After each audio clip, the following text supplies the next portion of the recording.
Can you confirm this issue?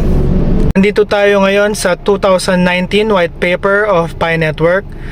It says here that enclosed mainnet before February 20, 2025, before OM, the enclosed network will support economic activities and growth of the Pi ecosystem.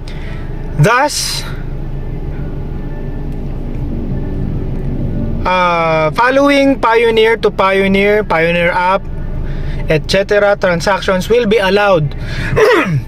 Exchange of Pi for goods and services. So yun, di ba?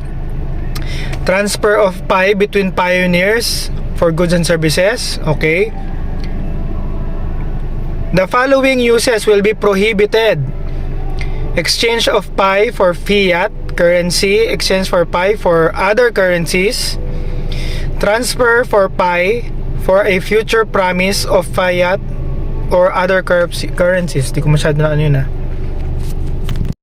So if ever ginawa ninyo yung prohibited before February 20 na OM, possible daw